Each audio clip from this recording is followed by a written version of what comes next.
Hello dear students, आज हम लोग बात करने वाले हैं क्लास 12 मैथ्स के बारे में। देखिए अभी जो है हम लोग बात कर रहे हैं, प्रैक्टिस सेशन कर रहे हैं 2 और 3 नंबर वाले क्वेश्चन में। उसका 2 सेट ऑफ प्रैक्टिस भी कर लिए, 2 और 3 नंबर वाले क्वेश्चन। आज उसी का प्रैक्टिस नंबर 3 करेंगे। तो चलिए बिना लेट के स्टार्ट करते हैं आपके अपने प्यारे से यूट्यूब चैनल ब्राइट फ्यूचर पे। और स्टार्ट करने से पहले आज आप लोग के बीच एक पॉजिटिविटी बात हो जाए, ताकि इस क्लास को एकदम जो होता है ना एकदम मस्त अंदाज में स्टार्ट करेंगे। सुनिए वो पॉजिटिविटी बात क्या है, एक शायर के थ्रू सुनिए। शायर क्या है कि जिंदगी में तपस्या भी बहुत जरूरी है। जिंदगी में तपस्या भी बहुत जरूरी है, क्योंकि अक्सर वे पौधे मुरझा जाते हैं जिनकी परवरिश छाया में होती है कि नहीं। तो चलिए इसी पॉजिटिविटी के साथ आज के क्लास का शुभारंभ करते हैं। आज जानते हैं सबसे पहला नंबर क्वेश्चन क्या कह रहा है। देखिए सबसे पहला नंबर क्वेश्चन कह रहा है कि late f such that r to r be the function defined by fx is equal to इतना for all x belongs to r, then find the range of f। मतलब इस फंक्शन का हमको range पूछा है। तो fx एक y ही रहता है, तो सबसे पहले क्या करते हैं, ये fx को y ही मानते हैं हम लोग। तो ये y इज इक्वल टू ये क्या बन गया 1/2 माइनस का cos x, है ना। अब 2 माइनस का cos x, अब इसको cos x के फॉर्मेट में लाते हैं। क्यों? क्योंकि cos x का हमको डोमेन और रेंज पता है, मतलब रेंज पूछ रहा है तो रेंज पता है, -1 से 1 तक जाता है। तो cos x के फॉर्मेट में लाते हैं। जैसे इसको 2 से y से मल्टीप्लाई करेंगे तो क्या हो जाएगा, ये हो जाएगा 2y माइनस का y cos x is equal to 1, है ना। फिर यहां से देखिए ये बन गया y, इसको उधर लेके चले गए ना, इसको उधर लेके चले गए तो ये बन गया y cos x is equal to, देखिए इसको उस साइड लेके गए और ये 1 को तिरतिरा के इस साइड लेके आए, तो ये बन गया मेरा 2y माइनस का 1, है ना। अब y सिर्फ यहां हटा देंगे तो ये बन गया cos x is equal to, y को डिवाइड करेंगे तो क्या बनेगा 2 और माइनस का 1/y, है ना, ये बना। अब ऐसा इसलिए क्यों ना है, क्योंकि cos x का रेंज पता है हमको, रेंज ही पूछ रहा है, रेंज का ही बात कर रहा है। तो cos x का रेंज पता है, क्या है हमको cos x का रेंज। तो cos x का रेंज होता है मेरा, cos x का रेंज होता है, क्या चीज होता है, तो -1 से लेस देन इक्वल टू 1, मतलब -1 से लेकर 1 तक के बीच में होता है ना। cos x का जो रेंज होता है वो क्या था, -1 से लेकर 1 तक। अब देखिए ये हो गया -1, हमको तो निकालना y फंक्शन को निकालना है, हमको तो cos x का रेंज नहीं निकालना है, ये फंक्शन को निकालना। ये फंक्शन को हम लोग माने क्या, लेट कर दीजिए, या fx को हम लोग y लिखते हैं इसीलिए लिख दिया है, लेट भी कर सकते हैं, कोई दिक्कत नहीं है ना। तो हम लोग y को माने ये फंक्शन, इसका मतलब हमको y का रेंज निकालना है, cos x का तो नहीं निकालना है, क्योंकि ये पूरा फंक्शन का ही निकालना रेंज हमको। तो हमको इसको जो है cos x को चेंज करके किस में लाना होगा, y में, y के टर्म्स में। तो देखिए cos x यहां क्या निकालना है, 2 माइनस का y यहां रख दीजिए, 2 माइनस का 1/y less than equal to 1, है ना। अब एक करके काटते हैं, इसको हटाते हैं, हमको सिर्फ y चाहिए। यहां देखिए आराम से, अब यहां इसको 2 को उड़ाने के लिए -2 सब साइड से घटाना पड़ेगा, 2 जो है सो घटाना पड़ेगा सभी इक्वेशन में। जब 2 सभी में घटाएंगे बाबू तो ये क्या बन जाएगा, -3 लेस देन इक्वल टू, ये तो कट जाएगा, ये बन जाएगा -y less than equal to 1 minus का 2, तो ये बन जाएगा -1, है ना। -1 बनेगा, एकदम बनेगा। अब माइनस से मल्टीप्लाई करेंगे, जब माइनस से मल्टीप्लाई करेंगे तो साइन में चेंज हो जाएगा, ये बन जाएगा हमारा 3 greater than equal to 1/y greater than equal to 1, है ना। अभी हमको तो y चाहिए, तो आप रेसिप्रोकल कर देंगे। अब देखिए रेसिप्रोकल करने से क्या होता है, नंबर जो बड़ रहता है वो छोट हो जाता है, पता है ना। जैसे मान लीजिए यहां रहा आपका 2 बाबू और ये रहा 5, है ना। तो 2 और 5 में बड़ कौन है, 5, है ना, 5 बड़ा है। अब जैसे इसका रेसिप्रोकल करेंगे तो ये क्या हो जाएगा 1/2 और ये हो जाएगा 1/5। अब बताइए 1/2 कितना होता है, 0.5, 1/2 कितना होता है 0.5 और 1/5 कितना होता है 0.2। मतलब रेसिप्रोकल करने से जो छोटका है सो बड़ हो जाता है।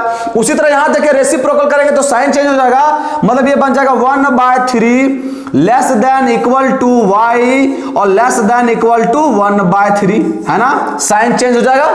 तो हमसे पूछ रहा रेंज, तो रेंज मेरा क्या निकल गया, हिंस रेंज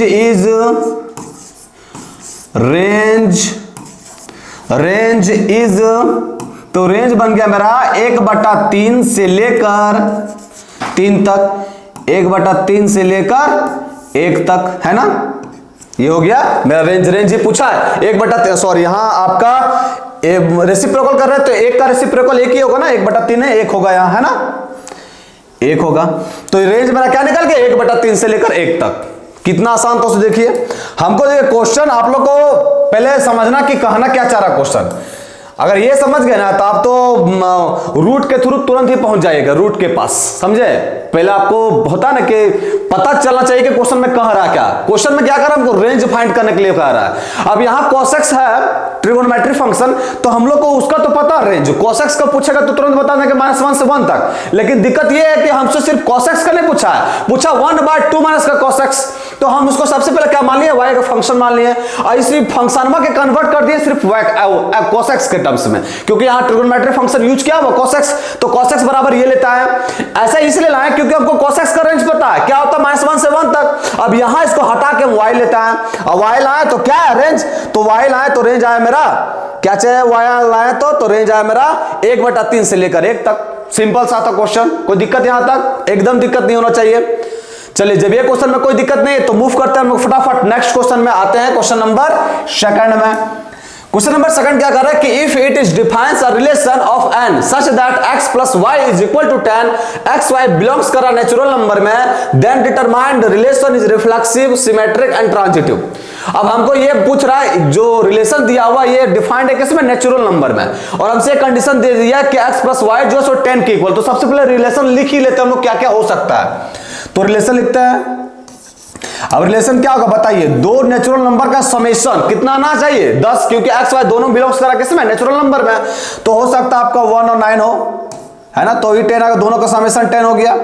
हो सकता है आपका 2 और 8 हो, 2 8, फिर हो सकता है आपका 3 और 7 हो, फिर हो सकता है आपका 4 और 6 हो, और फिर हो सकता है आपका 5 और 5 हो, 5 और 5, और क्या क्या पॉसिबिलिटी है, तो फिर हो सकता है आपका 6 और 4 हो, 6 और 4, और फिर हो सकता है आपका 7 और 3 हो, और फिर हो सकता है आपका 8 और 2 हो, और 9 और 1 हो, है ना, 9 और 1। और कोई पॉसिबिलिटी नहीं है 10 आने का, 10 0 तो होगा नहीं, क्योंकि 0 जो है सो नेचुरल नंबर नहीं है। ये टोटल हम पॉसिबिलिटी लिख दिए कि दोनों का समेशन जहां है वो आपका 10 आ रहा है, दोनों नंबर होना क्या चाहिए, नेचुरल नंबर।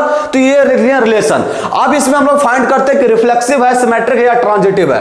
अब तो ये बता बाबू, यहां गया नंबर बार 9 तक या कोनो कहीं तक गया, कोई दिक्कत नहीं है। यहां 1 1 है क्या, 1 तो है, नंबर है ना 1 9 2 8, इसका नेचुरल नंबर तो क्या 1 से लेकर अनंत तक जाता है। तो मेरा रिफ्लेक्सिव चेक करने के लिए क्या चाहिए, 1 1 1 भी होना चाहिए, 2 2 भी हो सकता होना चाहिए, 3 3 भी हो सकता है, लेकिन यहाँ तो कुछ है ही नहीं, यहाँ 1 1 नहीं है। तो बस सिर्फ हम आप लोग को बताया ना कि जब भी रिफ्लेक्सिव, सिमेट्रिक और ट्रांजिटिव चेक करते हैं तो आप ये चेक नहीं कीजिए कि कुछ हो रहा है, आप ये कैसे करके चेक कर लीजिएगा ना कि क्या रखेंगे जो वो फंक्शन में, जैसे यहाँ रिफ्लेक्सिव चेक कर रहे हैं तो हमको एक पर्टिकुलर वैल्यू रख के देखना नहीं है। अगर एक भी वैल्यू अगर इसमें नहीं है इसका मतलब वो आपका रिफ्लेक्सिव नहीं होगा। तो 1 1 देखे तो एक एक जो है सो एक एक किसी में है नहीं है, इसका मतलब ये रिफ्लेक्सिव रिलेशन नहीं है, वो आसान रहता है। बशर्ते ये चेक करना कि रिफ्लेक्सिव है कि नहीं, ये चेक कीजिए कि नहीं है, समझ में आया। तो यहां 1 1 नहीं है तो लिख देंगे चूंकि 1 1 does not belongs to relation, इसलिए R इज नॉट रिफ्लेक्सिव। अब देखिए, अब रिफ्लेक्सिव, अब हमको चेक करना सिमेट्रिक में, तो सिमेट्रिक में क्या है, अगर ए बी रहा तो बी ए भी रहना चाहिए। अब देखिए यहाँ 1 9 है तो 9 1 भी है, 2 8 है तो 8 2 भी है, 3 7 है तो 7 3 भी है, 4 6 है तो 6 4 भी है, और 5 5 है तो 5 5 है ही है। अब बताइए सिमेट्रिक में क्या, सब में करके दिखाएंगे कि चूंकि 1 9 belongs to R then 9 1 belongs to R ना बाबू। अगर एक जनरल टर्म लिख देंगे, क्या लिख देंगे कि for all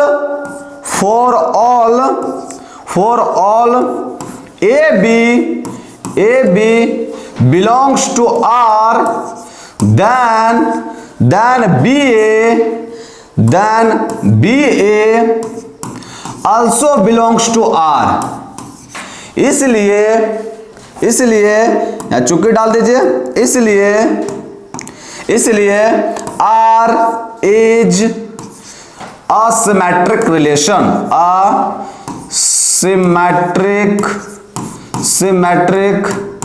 relation, asymmetric relation है ना, मतलब ये आपका क्या हो गया, सिमेट्रिक रिलेशन है ना।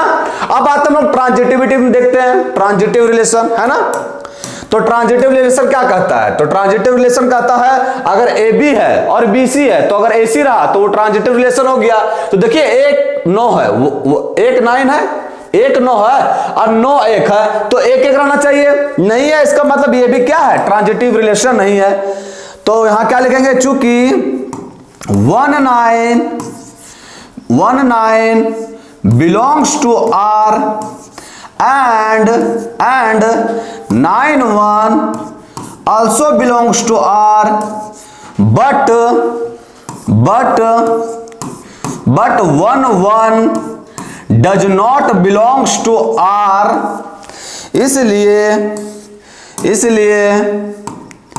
R is not transitive relation, not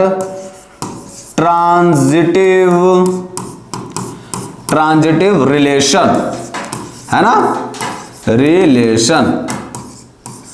समझ में आया, कोई दिक्कत यहां तक, कोई दिक्कत नहीं होना चाहिए। हम आप लोगों को क्या बोले कि जब भी आप लोग को रिलेशन चेक करना है कि वो रिफ्लेक्सिव है, सिमेट्रिक है, ट्रांजिटिव है, तो आप लोग ये चेक करने मत लग जाइए कि वो रिलेशन वहां है। आप ये चेक कर दीजिए कि अगर वो रिलेशन में किसी तरह अगर नहीं है तो मेरा काम बन जाएगा। जैसे यहां सिमेट्रिक में या भी ट्रांजिटिव में चेक किए बाबू, तो ट्रांजिटिव में क्या हम लोग एक करके चेक किए ना, देखे यहाँ 1 9 मिल रहा है, 9 1 मिल रहा है, तो 1 1 होना चाहिए, नहीं है 1 1, तो ये हो गया डायरेक्ट क्या चाहिए, ट्रांजिटिव नहीं है। समझ में आया, कोई दिक्कत यहां तक, कोई दिक्कत नहीं होना चाहिए। सिर्फ यह रिलेशन जो है सो मेरा क्या निकला, तो ये रिलेशन सिर्फ है सिमेट्रिक रिलेशन, ये ना ही रिफ्लेक्सिव है और ना ही ट्रांजिटिव है। समझ गए, चलिए मूव करते हैं नेक्स्ट क्वेश्चन में फटाफट। क्वेश्चन नंबर 3 में, क्वेश्चन नंबर 3 क्या कह रहा है कि फाइंड द वैल्यू, इसका वैल्यू फाइंड करना है, कीजिए फटाफट इसको फाइंड आउट। तो ये हो गया आपका tan इनवर्स और ये हो गया आपका tan, ये 5 पाई बाय 6 को क्या लिख सकते हैं, तो ये लिख सकते हैं 5 माइनस का पाई बाय 6। अच्छा ऐसा कहा लेकर ये बताइए, पता ना बाबू, ये चीज तो पता रहना चाहिए कि आप यहाँ tan इनवर्स 10 है तो 5 पाई बाय 6 डायरेक्ट क्यों नहीं लिख रहे हैं, क्योंकि ये प्रिंसिपल वैल्यू नहीं है बाबू 10 का, इसीलिए है ना। तो प्रिंसिपल वैल्यू लाने के लिए हमको ये चीज करना होगा, ये क्या है पाई माइनस पाई बाय 6, इसको सॉल्व करेंगे बाबू तो 5 पाई बाय 6 ही होगा, और प्लस का cos इनवर्स cos, और ये भी प्रिंसिपल वैल्यू नहीं है, तो इसको लाने के लिए क्या करना पड़ेगा, 2 पाई और प्लस का पाई बाय 6, ये भी हो जाएगा आपका 2 छक 12 और 1 13/6 है ना। कीजिए इसको सॉल्व, ये हो गया आपका tan इनवर्स, ये हो गया आपका tan। अब बताइए पाई माइनस पाई बाय 6 ये कौन सा क्वाड्रेंट में जाएगा, सबसे पहले ये बताइए, तो ये जाएगा सेकंड क्वाड्रेंट में। सेकंड क्वाड्रेंट में 10 जो है सो नेगेटिव रहता है और पाई पे चेंज होता है क्या, नहीं, इसका मतलब ये जो है सो हो जाएगा माइनस का पाई बाय 6 है ना, यही हो जाएगा माइनस का पाई बाय 6 हो जाएगा ये। उसके बाद यहां देखिए ये आपका है cos इनवर्स और ये देखिए आपका cos है, cos, यहां देखिए ये आपका cos 2 पाई प्लस का पाई बाय 6 है, ये 2 पाई प्लस का पाई बाय 6 कौन सा क्वाड्रेंट में जा रहा है, तो फर्स्ट क्वाड्रेंट में, और फर्स्ट क्वाड्रेंट में cos जो है सो पॉजिटिव रहता है और 2 पाई पे चेंज होता है क्या, नहीं चेंज होता है, तो ये बन गया cos पाई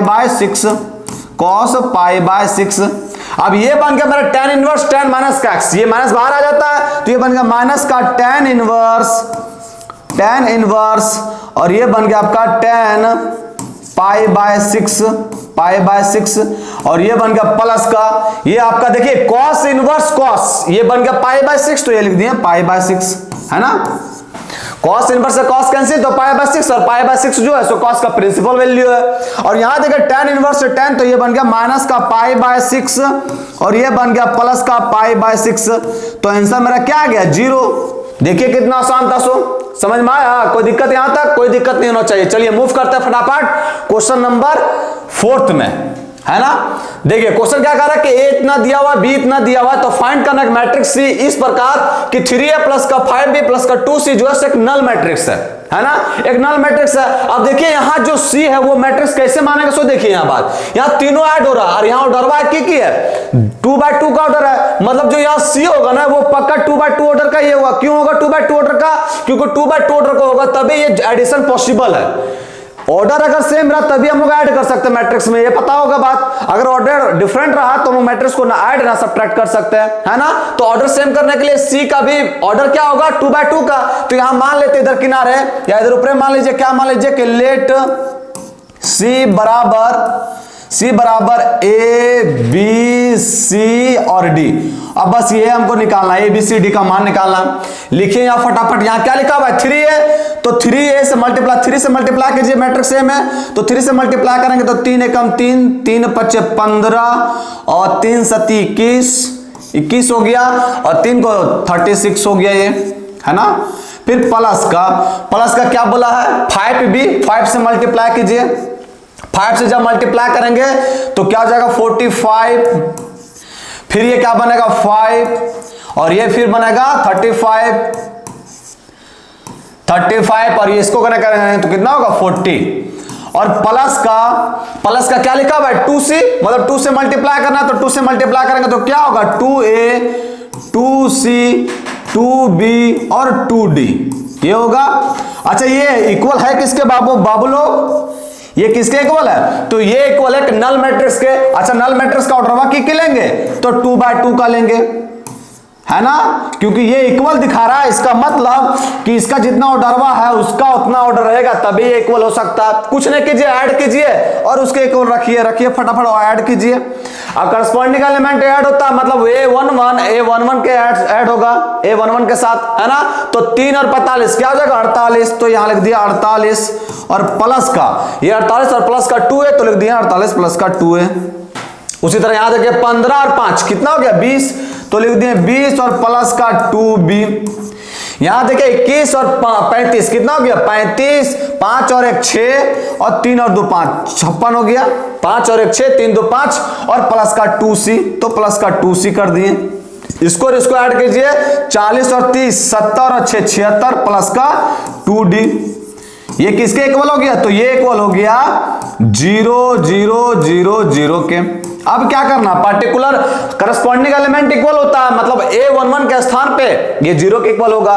तो यहां 48 जो है बाबू लोग और प्लस का 2a ये किसके इक्वल हो गया 0 के। यहां से अगर हम a का वैल्यू निकालेंगे तो देखिए कितना आएगा, ये उधर जाएगा तो बनेगा माइनस का 48 और 2 से डिवाइड करेंगे तो 2 दूनी का 4 और 2 चौका 8, a का वैल्यू आ गया मेरा क्या चाहिए 24 माइनस का 24। अच्छा इसको और इसको इक्वल करेंगे तो ये क्या होगा 20 प्लस का 2b ये किसके इक्वल होगा, तो ये इक्वल होगा 0 के, है ना। 20 प्लस का 2b किसके इक्वल होगा 0 के इक्वल। और यहां से अगर b का वैल्यू निकालेंगे तो क्या निकलेगा माइनस का 10, है ना।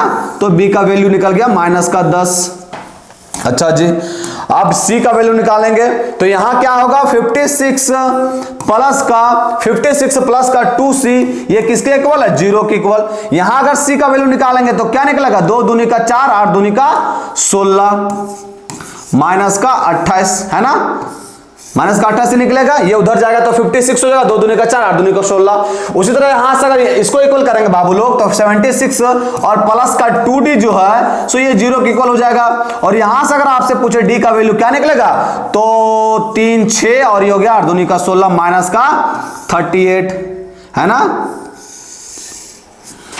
ना 2 तिया का 6 एक बचा 2 8 16 तो माइनस का 38। और a b c d का वैल्यू जब निकल गया तो आप ही लोग बताइए मेरा वो मैट्रिक्स में c नहीं निकल गया, वह तो मैट्रिक्स c निकल ही गया, क्योंकि अगर a b c d का वैल्यू निकल गया तो मैट्रिक्स निकल गया मेरा। और a के जगह पर हमको पुट क्या करना होगा, तो a के जगह पर आया माइनस का 24, तो यहां बस यहां लिख दीजिए फटाफट माइनस का 24 माइनस का 10, ये हो गया मेरा माइनस का 24 माइनस का 24 माइनस का 10 माइनस का 24 माइनस का 10 माइनस का 24 माइनस का 24 और माइनस का 10 और फिर माइनस का 28 और माइनस का 38 माइनस का 28 और माइनस का 38 माइनस का 28 और माइनस का 38, बस हो गया। बस सिर्फ ये दिमाग लगाना था कि वो मैट्रिक्स में होगा कितना कितना, है ना। ये हल्का सा टेढ़ा हो गया ना, ये आपका ये रहा, समझ में आया? कोई दिक्कत यहां तक? कोई दिक्कत नहीं होना चाहिए, है ना। चलिए, ये टेढ़ा हो गया बाबू लोग, 1 मिनट।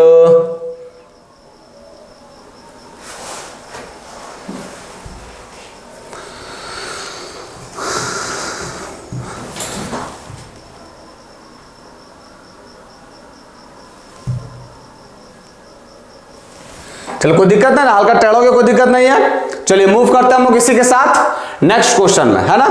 आते हम लोग नेक्स्ट क्वेश्चन में। नेक्स्ट क्वेश्चन क्या कर रहा है? नहीं, नेक्स्ट क्वेश्चन भी कर रहा है, लेकिन ये हल्का सा टेढ़ा बनते जा रहा है ना। अब इसको हल्का आपको सीधा करना होगा, वो कैसे कीजिएगा? चलिए रहने दीजिए, कोई दिक्कत नहीं, आप लोगों को पता चल रहा है, दिख रहा होगा बढ़िया से। आते हैं नेक्स्ट क्वेश्चन में। नेक्स्ट क्वेश्चन क्या कर रहा है कि find the maximum value of इतना, इसका मैक्सिमम वैल्यू फाइंड करना है। तो सबसे पहले इसको सॉल्व करते हैं, उसके बाद मैक्सिमम वैल्यू फाइंड किया जाएगा। तो क्या करते हैं बताएं, डिटरमिनेंट को सॉल्व करने का क्या तरीका है कि जिधर भी मैक्सिमम, देखिए यहां 1 मिल रहा है, इसका मतलब 2 रो को एक रो के साथ घटा दीजिए, तो सब्ट्रैक्ट करने के बाद 2 जीरो हो जाएगा। और अगर मैक्सिमम नंबर मिल गया मेरा 0, तो उसी के अलोंग एक्सपेंड कर देना। तो यहां क्या करते हैं, तो यहां R2 को चेंज करते हैं, और क्या करते हैं तो R2 माइनस का R1 करते हैं। क्योंकि ऐसा, क्योंकि ये चीज 0 बन जाएगा। उसी तरह R3 में भी चेंज करेंगे, और R3 में भी क्या करेंगे तो R3 माइनस का R1 करेंगे, है ना। अब देखिए ऐसा करने से क्या फायदा हुआ, तो यहां कीजिए फटाफट। ये हो गया आपका, ये क्या हो गया, R1 में कोई चेंज नहीं किया, तो ये हो गया 1 1 1, और R2 में चेंज किया, R2 माइनस R1, तो ये हो गया आपका 0, ये हो गया आपका साइन थीटा, और ये हो गया आपका 0। R3 में R1 को माइनस करेंगे तो ये 0 हो गया, ये भी आपका 0 हो गया, और ये हो गया आपका cos थीटा। अब क्या करना, आप सिर्फ एक्सपेंड कर दीजिए। ये हो गया del is equal to, expand करेंगे तो क्या होगा, ये कॉलम और ये रो डिलीट होगा, तो ये क्या बचेगा, साइन थीटा इंटू में cos theta, sine theta into में कॉस थीटा। अब यहां क्या किया हम लोग, तो यहां जो है सो 2 से डिवाइड और 2 से मल्टीप्लाई कर लिए। जब 2 से डिवाइड और 2 से मल्टीप्लाई किए तो इससे फायदा क्या हो गया, तो ये बन गया 1/2 साइन 2 थीटा। अब हमसे पूछा क्या, तो हमसे पूछा इसका मैक्सिमम वैल्यू बताइए जब थीटा आपका रियल नंबर हो। तो आप ही लोग बताइए साइन थीटा का रेंज क्या होता, तो साइन थीटा का रेंज होता है मेरा, साइन थीटा का रेंज होता है -1 से लेकर 1 तक होता है ना। साइन थीटा का रेंज क्या होता है, -1 से लेकर 1 तक। तो बताइए इसका मैक्सिमम वैल्यू कितना हो सकता है, 1। तो यहां लिख देंगे, इसलिए साइन 2 थीटा या maximum value, the maximum value of value of sine 2 theta is equal to 1। Sine 2 theta का मैक्सिमम वैल्यू क्या हो सकता है, 1 हो सकता है। अब आप ही लोग बताएं, जब ये साइन थीटा का मैक्सिमम वैल्यू 1 हो सकता है, तो मैक्सिमम यहां हमको तो साइन 2 थीटा का मैक्सिमम वैल्यू नहीं पूछा, हमसे तो पूछा इसका मैक्सिमम वैल्यू। तो इसका मैक्सिमम वैल्यू क्या होगा, तो hence maximum value of del is equal to क्या हो जाएगा, 1/2, है ना। जैसे साइन 2 थीटा का मैक्सिमम वैल्यू 1 हो गया, तो इसका मैक्सिमम वैल्यू क्या होगा, 1/2, तो 1/2 लिख दिए। कोई दिक्कत यहां तक, कोई दिक्कत नहीं था। सिंपल डिटरमिनेंट का साइन दिया था, उसको हम एक्सपेंड किए। सबसे पहले 2 को 0 बना दिए, और 0 बनाने के बाद इसको डायरेक्ट एक्सपेंड कर दिए। समझ में आया, कोई दिक्कत नहीं। यहां तक हमसे मैक्सिमम वैल्यू पूछा, और हम लोग को पता है कि साइन थीटा का मैक्सिमम वैल्यू 1 होता है, मिनिमम वैल्यू -1 होता है। तो मैक्सिमम पूछा है, तो यहां 1 रखेंगे तो 1/2 इसका मैक्सिमम वैल्यू आ जाएगा, और हमसे पूछा ही इसी का है मैक्सिमम वैल्यू, है ना। चलिए, जब ये क्वेश्चन समझ में आ गया तो मूव करते हैं हम लोग फटाफट नेक्स्ट क्वेश्चन में। कोई दिक्कत है ना क्वेश्चन में, चलिए मूव करते हैं नेक्स्ट क्वेश्चन में। नेक्स्ट क्वेश्चन में क्या कर रहा है, तो नेक्स्ट क्वेश्चन कर रहा है examine the continuity of the function. अब इस फंक्शन का कंटिन्यूटी चेक करना है, मतलब LHL RHL और वैल्यू ऑफ द फंक्शन तीनों देखते हैं। तो फटाफट देखिए, LHL सबसे पहले देखते हैं। LHL किस पे चेक करना है हमको, एट x = 1 पे, मतलब limit x tends to 1 minus का h 1 माइनस का चाहिए है, का एक दिए देवे किया है इक्वेशन, तो यही होगा x के पावर 3 और प्लस के 2x स्क्वायर, प्लस के 2x स्क्वायर और माइनस के 1 is equal to limit h tends to 0, h tends to 0, x के यहाँ पर क्या पुट कर देना 1 माइनस का h, तो 1 माइनस का h के पावर 3 और प्लस का 2 इंटू में 1 माइनस h के होल स्क्वायर और फिर प्लस माइनस का 1 है ना, माइनस का 1। अब देखिए यहाँ अगर हम 0 पुट करेंगे तो कोई दिक्कत नहीं है, क्योंकि 0 तब नहीं पुट किया जाता है जब इनडिटरमिनेट फॉर्म आता है। यहाँ तो 0 पुट करने के बाद देखते क्या आता है, जब 0 पुट करेंगे तो ये तो 1 बन जाएगा, और जब यहां 0 पुट करेंगे तो ये बन जाएगा मेरा 2, और जब यहां 0 पुट करेंगे तो वो है ही नहीं, यहां मतलब -1 ही रहेगा। तो बताइए 2 और 1 3, 3 में एक जगह कितना बचेगा 2, इनडिटरमिनेट फॉर्म 2 है क्या, इनडिटरमिनेट फॉर्म तो है नहीं 2, इसका मतलब 0 हम रख सकते हैं, वैल्यू भी मेरा क्या आ गया 2 आ गया। अब RHL देखते हैं,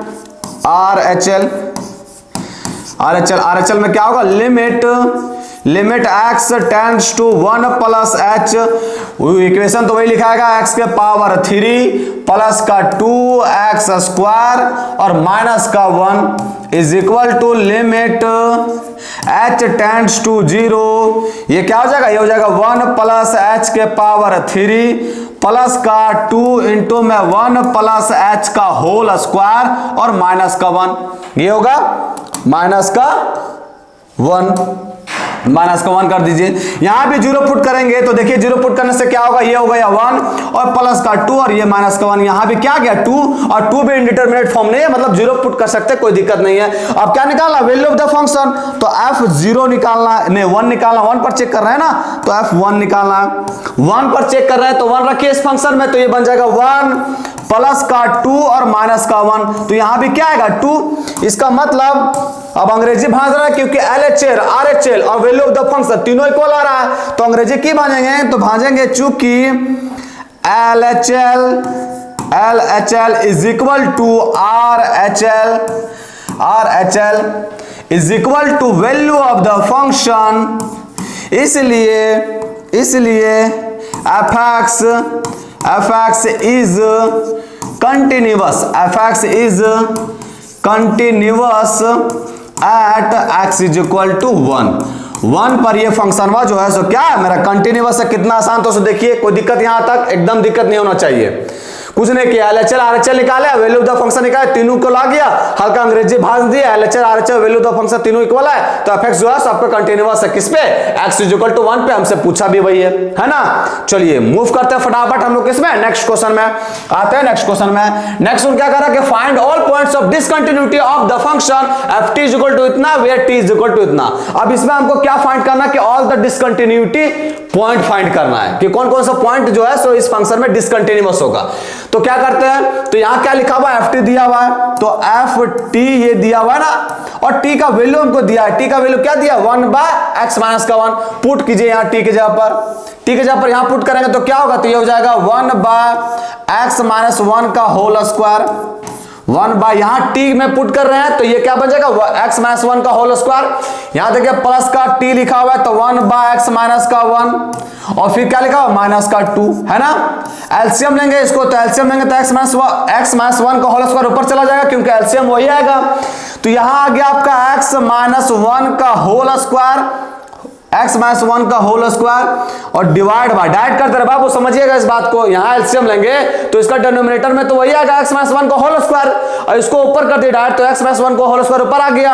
अब देखिए यहां एलसीएम लेंगे तो ये तो बन गया आपका 1 और ये क्या बन गया, ये बन गया मेरा x माइनस का 1 और ये बन गया मेरा माइनस का 2 और ये x माइनस 1 का होल स्क्वायर, इसको एक्सपेंड कर दीजिए यहां तो क्या बनेगा x स्क्वायर प्लस का 1 और माइनस का 2x है ना, यही बनेगा। कीजिए इसको सॉल्व फटाफट, नीचे वाला को सॉल्व कीजिए, तो ये बन गया मेरा x माइनस 1 का होल स्क्वायर और डिवाइड बाय, ये 1 से 1 कैंसिल आउट हो गया, ये बन गया मेरा x और उसको सॉल्व करेंगे तो माइनस का 2x स्क्वायर माइनस का 2 और ये हो जाएगा प्लस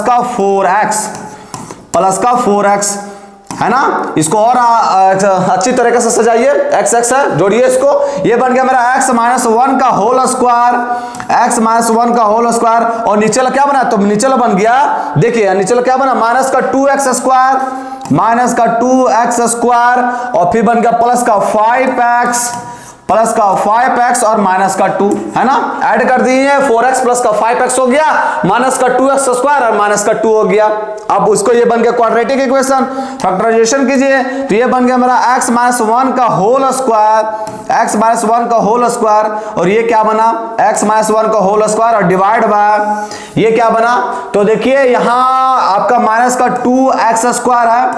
इस चीज को हम लोग क्या लिख सकते हैं, तो इस चीज को लिख सकते हैं हम लोग 2 दूनी का 4x स्क्वायर है, तो इसको हमको तोड़ना होगा 4 के फैक्टोरियल में, तो ये हो जाएगा माइनस का 4x और माइनस का x, माइनस का 4x और माइनस का x, और ये माइनस का 4x नहीं प्लस होगा, प्लस का 4x और प्लस का x, और ये हो जाएगा माइनस का 2। समझ में आया कि नहीं? देखिए इसको सॉल्व कीजिए, इसको मल्टीप्लाई करते तो क्या होता है 4x स्क्वायर, इस सब दोनों को भी मल्टीप्लाई करेंगे तो 4x स्क्वायर होगा और ऐड करेंगे तो 5x होगा। अब इससे क्या फायदा हो गया, तो इससे हमको फायदा हो गया, यहां लिख देते हैं इसके नीचे, तो इससे हमको फायदा हो गया, ये निकल के मेरा x माइनस 1 का होल स्क्वायर, ये निकाल क्या रहे हैं, तो ये निकाल रहे हैं ft है ना, और यहां नीचे आ गया मेरा, नीचे क्या आ गया, तो नीचे आ गया मेरा, अब कीजिए इसको कॉमन, तो इसको कॉमन करेंगे तो ये हो गया माइनस का 2x कॉमन कर लिया, जब माइनस का 2x कॉमन कर लिए तो यहां क्या बचा, तो यहां बचा मेरा माइनस का 2x कॉमन हो गया, तो यहां बचा मेरा 2x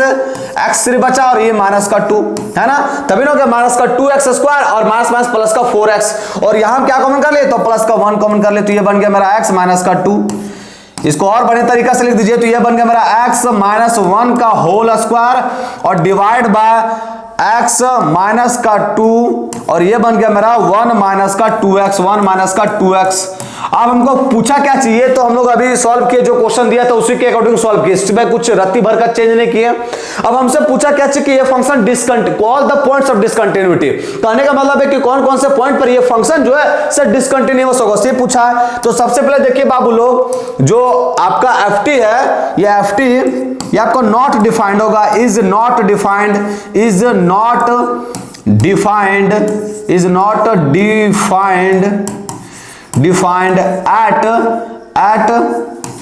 अब बताओ ft जो है सो आपका डिफाइंड नहीं होगा, किस किस पॉइंट पे, तो x इक्वल टू 2 पे है ना, एट x इक्वल टू 2 पे डिफाइंड नहीं होगा, है कि नहीं, x इक्वल टू 2 पे डिफाइंड होगा, क्योंकि यहाँ 2 पुट करेंगे तो ये इंडिटरमिनेट फॉर्म हो जाएगा, और यहाँ देखिए ये इस पर भी डिफाइंड नहीं होगा, मतलब यहाँ अगर 1 माइनस 2x अगर 0 के इक्वल आ गया, इसका मतलब यहाँ से अगर x का वैल्यू निकालेंगे तो क्या होगा 1/2, तो 1/2 पर भी ये फंक्शन क्या होगा, डिफाइंड नहीं होगा।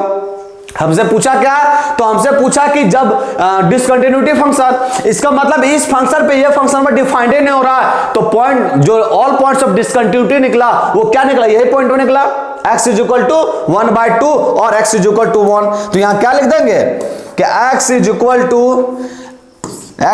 टू 2, या तो फिर डायरेक्ट लिखिए 2 एंड 1/2, 2 एंड 1/2 इज या are the points of discontinuous, are the points of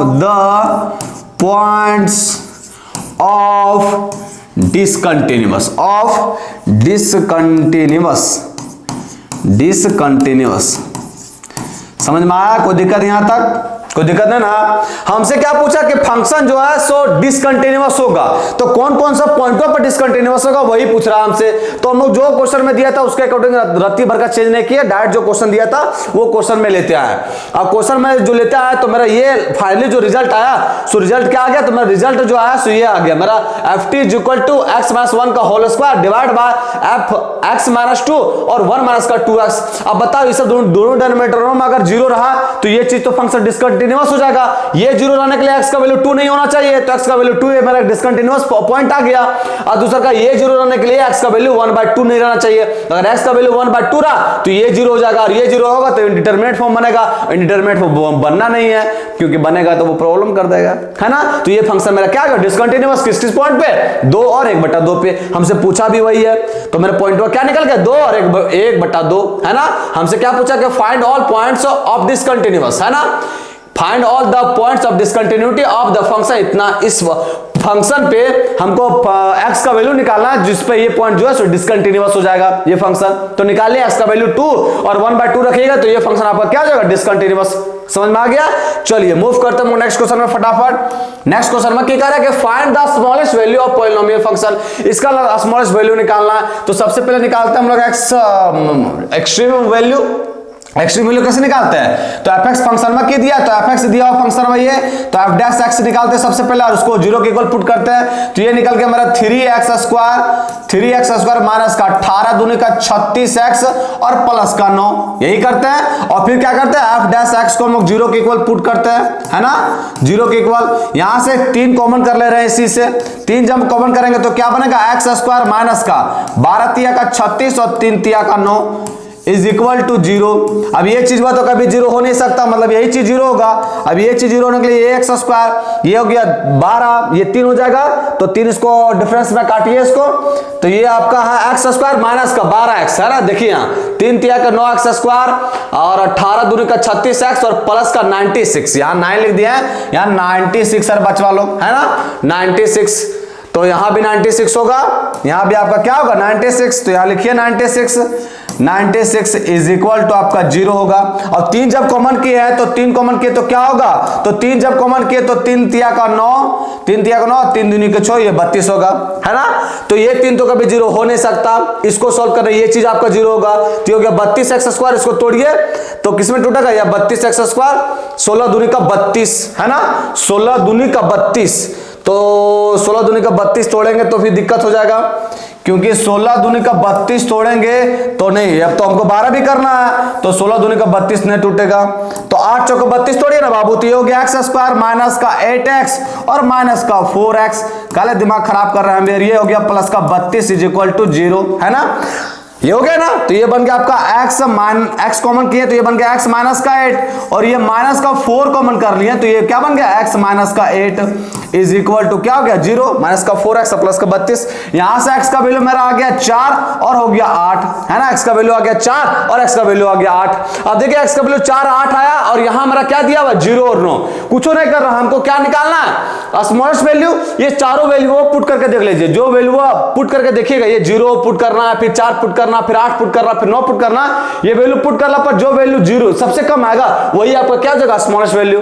इसे कर लीजिएगा, कुछ नहीं करना, आपको कुछ करना नहीं है, सिर्फ ये फंक्शन जो दिया बाबू ओकरा में आपको वैल्यू एक बार x = 0 पुट करना है और निकालना है f0 मेन फंक्शन में। उसी तरह x = एक बार आपको 4 पुट करना है और निकालना है f4, है ना। और फिर उसी तरह x = आपको 8 पुट करना है और निकालना है f8 और एक बार 9 पुट करना है, एक बार आपको 9 पुट करना है, 9 पुट करना है और निकालना है हमको f9।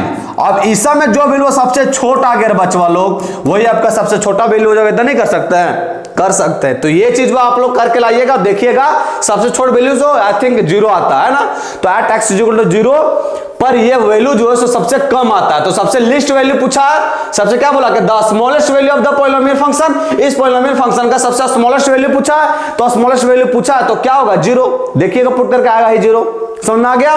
चलिए क्योंकि 0 इसलिए आ गया बाबू क्योंकि यहाँ 0 पुट करेंगे तो देखिए ना x सभी में ना है, तो ये भी 0 ये भी 0 ये भी 0, तो 0 ही आएगा आपका, देखिएगा पुट करके, है ना। चलिए मूव करते हैं हम लोग फटाफट नेक्स्ट क्वेश्चन में। नेक्स्ट क्वेश्चन में क्या कर रहा है कि फाइंड द वैल्यू, इसका वैल्यू फाइंड करना है, आपकी इंटीग्रेशन करना कीजिए फटाफट। ये √x को t पुट कर दीजिए, जब √x को t पुट करेंगे तो ये क्या होगा 1/2 √x dx is equal to dt, और यहां से अगर dx निकाले बाबू लोग तो क्या निकलेगा 2√x dt, और √x का भी हम लोग 2√x dt होगा, और √x का क्या मान है t, तो यहां से हटा के हम लोग t लिख दे रहे हैं, क्या निकल जाएगा मेरा t, तो यह लिख दिए t। अब ये देखिए इंटीग्रेशन में है क्या, तो इंटीग्रेशन में मेरा x के दोनों साइड स्क्वायर करेंगे तो ये x हो जाएगा और ये क्या बन जाएगा t², तो लिख दिए t²। और ये इसके नीचे क्या है, तो इसके नीचे है मेरा √x को t माना है तो ये हो जाएगा t प्लस का 1, है ना। और ये देखिए ये है dx, तो dx के ऊपर क्या है 2t dt, तो 2 और t से मल्टीप्लाई करेंगे तो t के पावर 3 हो जाएगा, तो यह t के पावर 3 और dt कर दिए, है ना। कोई दिक्कत यहां तक कोई दिक्कत नहीं होना चाहिए। अब क्या करेंगे, तो अब कीजिए इसको ऐसा कैसा कीजिए, यहां से +1 एक ऐड कर दीजिए, +1 ऐड कर दीजिए और एक माइनस कर दीजिए। इससे क्या फायदा होगा, सो देखिए ऐसा कर दिए, ये बन गया मेरा a³ + b³ का फॉर्मूला, है ना। तो ये बन गया मेरा 2 और ये बन गया मेरा a³ + b³ का फॉर्मूला क्या होता है, a + b इंटू में a² प्लस का b² और माइनस का ab, माइनस का ab मतलब माइनस का t और डिवाइड बाय नीचे क्या बन गया t + का 1, t + का 1 और प्लस -1 इधर है ही मेरा, -1 इधर है ही मेरा, है ना। ये हो गया मेरा dt। कोई दिक्कत यहां तक, कुछ नहीं किया, सिर्फ +1 ऐड किया और -1 किए, है ना। ये हो गया मेरा dt।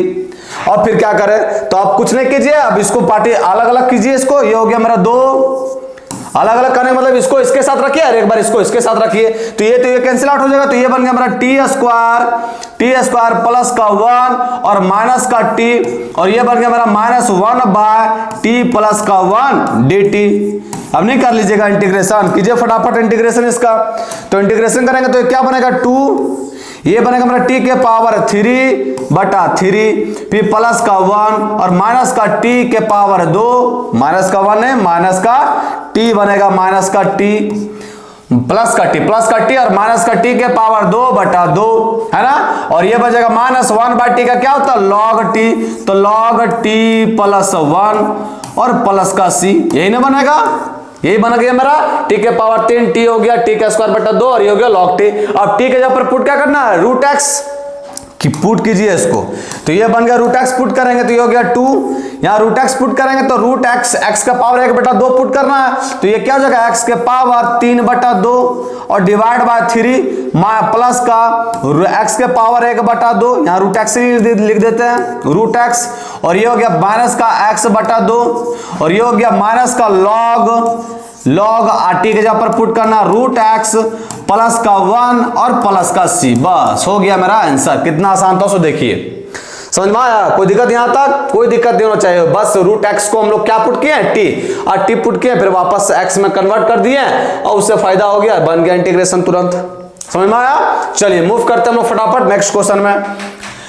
नेक्स्ट वन क्या कर रहा है कि इवैल्यूएट द इंटीग्रल, इसको भी हमको इंटीग्रेशन करना है, तो कैसे करेंगे, तो यहां हम लोग प्रॉपर्टी यूज करेंगे। क्या करेंगे, आई तो मेरा ये दिया हुआ है ना, आई तो मेरा ये दिया हुआ है और देखिए एक आई फिर लिखते हैं हम लोग प्रॉपर्टी यूज करके। क्या होता है प्रॉपर्टी, तो प्रॉपर्टी होता है कि a से b गया है ना, a से b गया है तो यह क्या करता है कि x को चेंज करके a + b - का x करते हैं, तो यह हो जाएगा π - का x, है ना। और ये बन गया साइन, आप बताइए यहीं से डायरेक्ट कर दे रहे हैं ना, sin π - का x, तो sin π - का x क्या चीज होगा, तो sin x ही होगा क्योंकि π - x सेकंड क्वाड्रेंट में आता है और पाई पे नो चेंज है तो इसीलिए हो गया sin x। यहां देखिए cos² x लिखा हुआ है तो वहां भी π - का x होगा, तो cos² π - का x ये भी सेकंड क्वाड्रेंट में होगा, नेगेटिव साइन देगा, लेकिन स्क्वायर आने की वजह से ये पॉजिटिव हो जाएगा, तो ये भी मेरा क्या निकलेगा cos² x dx, है ना। अब इसको मान लीजिए 1 और इसको मान लीजिए 2, अब दोनों के क्या कर दीजिए ऐड कर दीजिए, क्योंकि यहां बाधा जो है सिर्फ यही बन रहा था x वाला बाबू, क्योंकि यहां cos पुट करते तो साइन तो दे रहा है, बाधा सिर्फ x वाला बन रहा था इसलिए x को उड़ाने का तरकीब लगाया हम लोग, है ना। क्या किया तो ऐड कर दीजिए आप 1 और 2 को, 1 और 2 को ऐड करेंगे तो ये हो गया मेरा 2i = ये हो गया 0 से पाई। अब ऐड करेंगे तो देखिए sin x और cos² x तो कॉमन है, कॉमन निकल जाएगा, ये दोनों ऐड हो जाएगा तो -x से x कैंसिल आउट हो जाएगा, यहां बचेगा क्या चीज पाई, तो ये बन गया पाई sin x और ये क्या हो गया cos² x dx। अब तो आपको पता होगा इसके आगे क्या करना है, क्या करना पता है ना, क्या करना है, तो पुट कर दीजिए cos x को क्या चाहिए t, जब cos x को t पुट करेंगे तो यह क्या होगा माइनस का sin x dx = dt होगा ना। यहां माइनस का साइन हटाएंगे तो ये माइनस का साइन इधर चला जाएगा तो माइनस का dt हो जाएगा, sin x dx को हटा के क्या लिख सकते हैं माइनस का dt, ये लिमिट वो चेंज होगा तो चेंज कीजिए, जब x का वैल्यू आपका 0 रहेगा बाबू लोग तो t का वैल्यू क्या होगा, x का वैल्यू अगर 0 रहा तो t का वैल्यू क्या होगा 1 होगा, क्योंकि cos 0 1 होता है, और अगर x का वैल्यू पाई रहा तो t का वैल्यू क्या होगा, तो t का वैल्यू अगर x का वैल्यू पाई रहा तो cos पाई का वैल्यू होता कितना कितना माइनस का 1, तो ये हो गया आपका माइनस का 1।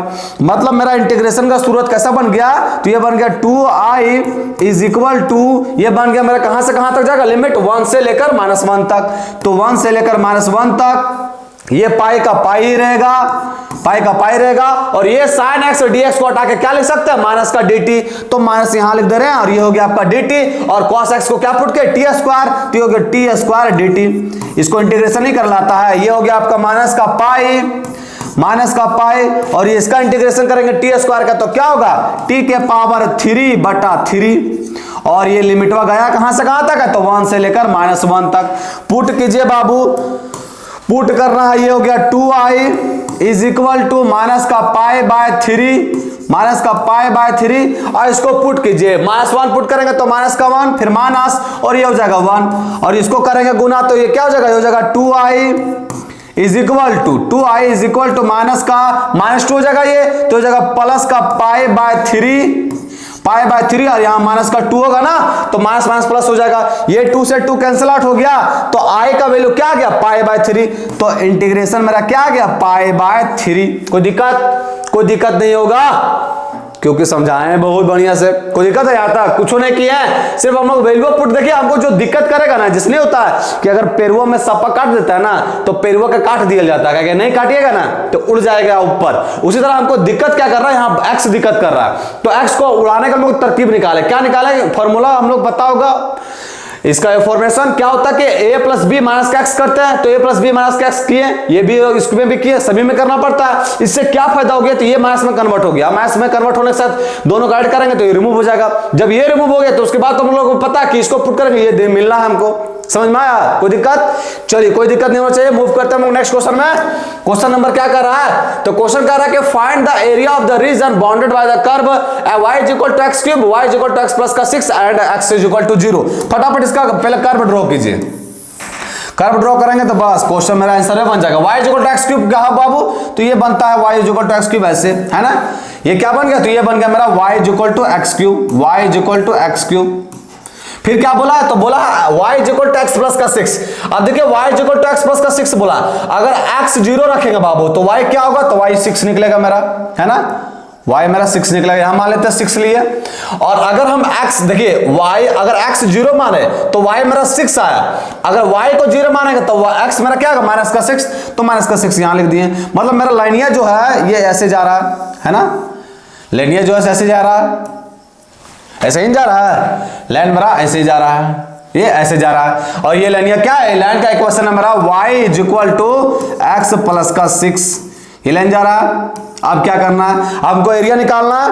कौन सा एरिया निकालना है, तो हमको एरिया जो निकालना CL एरिया निकालना है, ये वाला है ना। ये एरिया कहाँ निकाला सब पता है ना, क्योंकि एरिया देखिए यहाँ क्वेश्चन में क्या बोला है, सो क्वेश्चन में 3 को कंडीशन नहीं है कि लेनियो जाग चाहिए, ये कर्व भी जाग चाहिए, और x इक्वल टू 0 पर भी रह चाहिए। अगर ये ले लेंगे तो दिक्कत नहीं हो जाएगा, x इक्वल टू 0 पे नहीं होगा, तो ये एरिया निकालना। अब ये एरिया सिंपल नहीं निकल जाएगा, किसी तरह हम लोग निकाल ले क्या चीज, ये पॉइंट ऑफ इंटरसेक्शन, ये अगर कैसे निकल जाएगा किसी तरह तो मेरा एरिया तुरंत निकल जाएगा। अब ये निकालते हैं फटाफट। यहाँ y is equal to x cube है, वहां y is equal to x plus का 6 है, तो ये हो गया आपका x cube is equal to यहाँ y के जगह पर पुट कर, ये हो गया x प्लस का 6, और ये हो गया आपका x क्यूब माइनस का x और माइनस का 6 इज इक्वल टू 0, है ना। अब देखिए ये कौन सा कंडीशन को मतलब फुलफिल कर रहा है, ये कौन सा कंडीशन को फुलफिल कर रहा है, तो देखिए x इज इक्वल टू 1 रखेंगे तो काम तो नहीं बनेगा, क्योंकि ये 1 1 0 जाएगा, माइनस का 6। अगर 2 रखेंगे तो ये बन गया 8 और ये बन गया माइनस का 2 और माइनस का 6। 2 रखने से काम बन जा रहा है, मतलब x इज इक्वल टू 2 रखने पर काम बन जा रहा है। इसका मतलब यहाँ इसका एक रूट निकलेगा, वो क्या होगा, x माइनस का 2 इज 1 रूट, है ना, इज 1 रूट होगा कि नहीं, इसको बताइए। क्योंकि x इज इक्वल टू 2 रखने पर ये काम बन जा रहा है, तो x इक्वल टू 2 जो है मेरा एक रूट हो गया। अब जब x is equal to x is equal to 2 एक रूट हो गया, तो x minus 2 is equal to 0 हो जाएगा। जब x minus 2 is equal to 0 होगा बाबू, तो x का वैल्यू क्या निकलेगा, 2 निकलेगा, 2। बस इतना निकालना, क्योंकि इसके नेक्स्ट बार निकालिएगा ना तो आपका इमेजिनरी नंबर आ जाएगा। अब डिवाइड करके देखिएगा, वही आ गया इमेजिनरी नंबर, है ना, ये आ गया 2। अब ये 2 मतलब ये पॉइंट ऑफ इंटरसेक्शन मेरा निकल गया 2 0, है ना। अब कुछ नहीं करना, अब एरिया निकालना है तुरंत इसका। जब निकल गया पॉइंट ऑफ, बस इतना तो निकालना है। अब एरिया कैसे निकलेगा, तो एरिया निकाल, लिमिट वाले नाम को 0 से 2। अपर कर्व ये है, एक्स एक्सिस में ले रहा स्मॉल स्ट्रिप्स, तो एक्स एक्सिस में ले तो ये बन जाएगा मेरा एक्स प्लस का 6 माइनस का लोअर कर्व ये है बाबू, तो ये क्या एक्स क्यूब, तो एक्स क्यूब हो गया और ये हो गया आपका dx।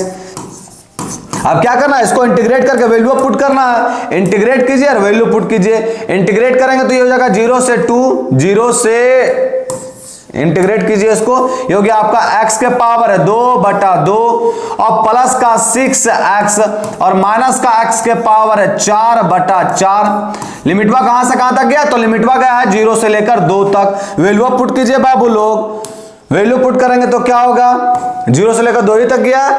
जब वैल्यू पुट करेंगे तो 2 के क्यूब, 2 का स्क्वायर कितना, तो 4/2 गया 2 प्लस का 2 छक 12 और माइनस का 2 के पावर 4 कितना, तो 16 और 16/4 हो गया 4 इज इक्वल टू 0 पर करेंगे तो 0 हो जाएगा सब, ये हो गया 12 और 2 14, 14 में 4 कितना बचेगा 10, तो 10 स्क्वायर यूनिट्स आ गया मेरा क्या चाहिए, एरिया।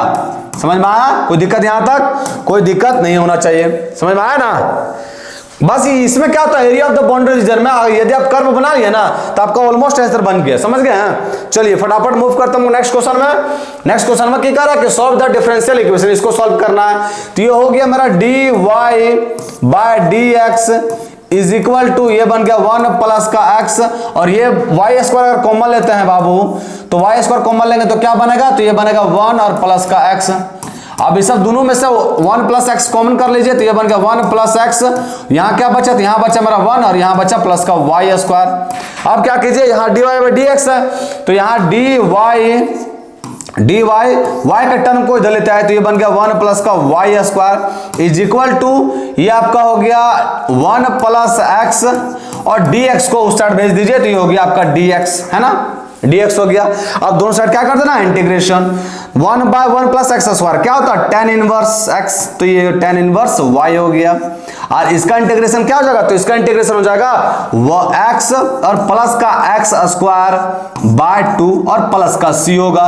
लेकिन यहीं तक नहीं दिया क्वेश्चन, इसके आगे भी कुछ बोला, क्या बोला कि x = 0 और y = 0, दोनों पर 0 रखेंगे बाबू, तो बताइए 0 पर रखेंगे तो ये चीज पर 0 हो जाएगा इज इक्वल टू ये 0 हो जाएगा प्लस का c, मतलब c का वैल्यू यहां से क्या निकल गया 0, c का वैल्यू 0 निकल गया तो मेरा ये निकल गया मेरा आंसर, ये हो गया मेरा tan inverse y is equal to x और प्लस का x स्क्वायर और डिवाइड बाय 2 और यहां c का वैल्यू कितना है 0, मतलब ये निकल गया मेरा डिफरेंशियल इक्वेशन का सॉल्यूशन। कुछ था, कोई कुछ नहीं था, क्वेश्चन दिया था, आराम से इसको सॉल्व किया, एकदम बढ़िया से फॉर्मेट में आ गया, तुरंत सॉल्व हो गया, समझ में आ गया।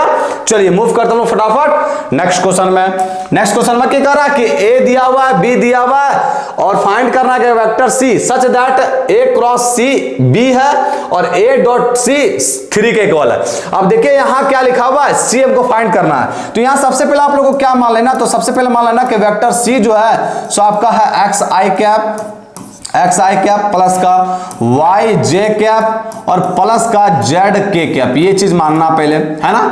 उसके बाद ये चीज माने तो उसको देखिए दोनों का क्रॉस बोला b के इक्वल है, जब दोनों का क्रॉस निकालेंगे बाबू a क्रॉस c जब निकालेंगे तो a क्रॉस c निकलेगा कैसे, क्रॉस कैसे निकालता है, ये हो गया आपका i cap j cap k cap, है ना, और i कैप a के जगह पर क्या क्या 1 1 तो ये हो गया 1 1 1 और c को क्या माना है तो x y z, ये हो गया x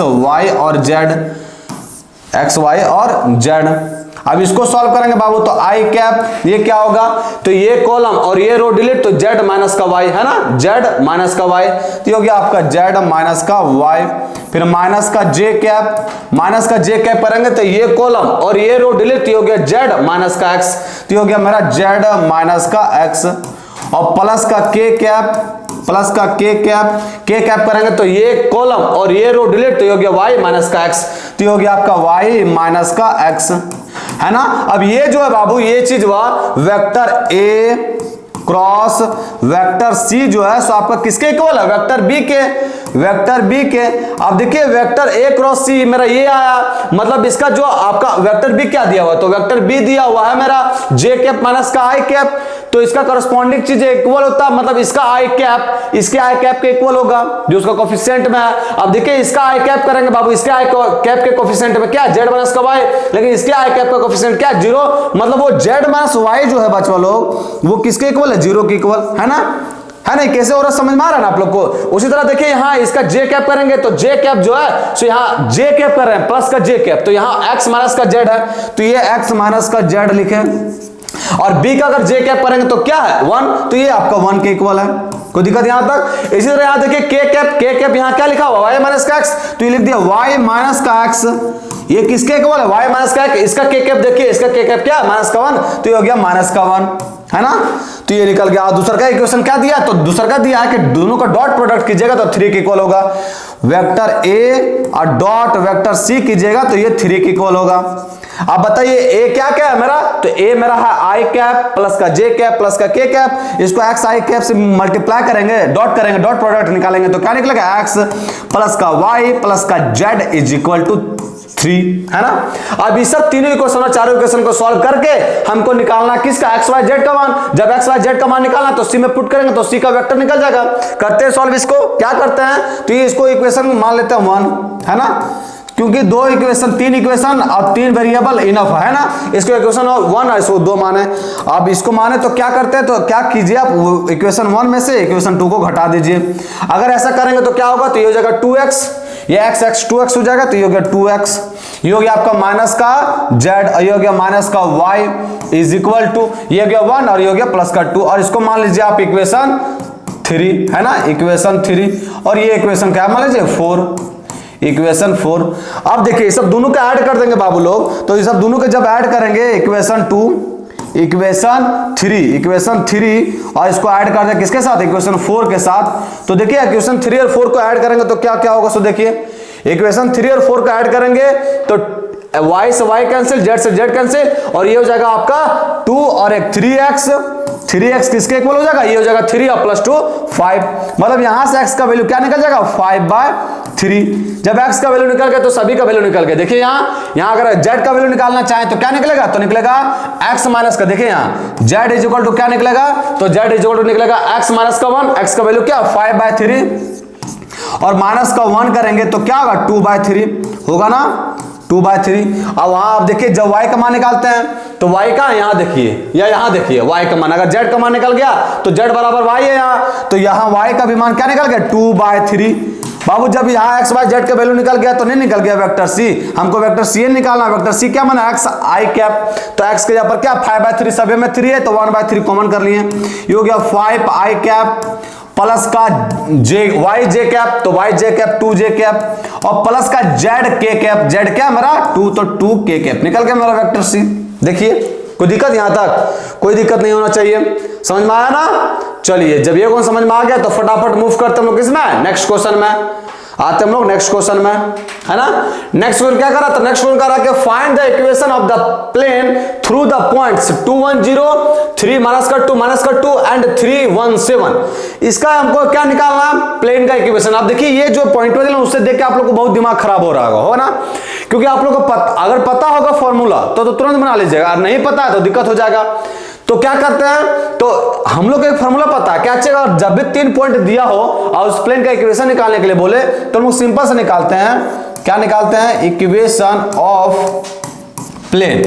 equation of plane is, equation of plane कैसे निकलेगा बाबू, तो डिटर्मिनेंट का साइन लगाइए, हम फॉर्मूला लिख दे रहे हैं ये आप लोग करके आइएगा, डिटर्मिनेंट का साइन लगाइए, उसके बाद कीजिए आप x माइनस का x1 है ना, फिर उसी तरह कीजिए आप y माइनस का y1 और फिर उसी तरह कीजिए z माइनस का z1। यहां क्या करेंगे, फिर करना होगा आपको z माइनस का z1, यहां करना होगा आपका x2 माइनस का x1, उसी तरह यहां होगा y2 माइनस का y1 और ये हो जाएगा z2 माइनस का z1, और यहां फिर आ जाएगा आपका x3 माइनस का x1 और ये हो जाएगा y3 माइनस का y1 और ये हो जाएगा आपका z3 माइनस का z1 इज इक्वल टू क्या हो जाएगा 0। समझ में आया, बस इसको सॉल्व कीजिएगा तो आपका क्या निकल जाएगा, इक्वेशन ऑफ प्लेन। और जब ये फॉर्मूला रहता तो तुरंत नहीं निकाल लेते, तो ये क्वेश्चन आप लोग HW करके आइएगा, समझे। और आज जो है सो हम लोग टोटल कितना क्वेश्चन डिस्कस कर लिए हैं, तो आज जो है सो लगभग 14 क्वेश्चन डिस्कस किए हैं। तो आज समय भी इनफ हो गया है ना। तो आज अब 14 क्वेश्चन ही रहने देते हैं, नेक्स्ट डे हम लोग इसके और बड़ी लेवल का क्वेश्चन लेंगे और बड़े बड़े क्वेश्चन लेंगे, है ना।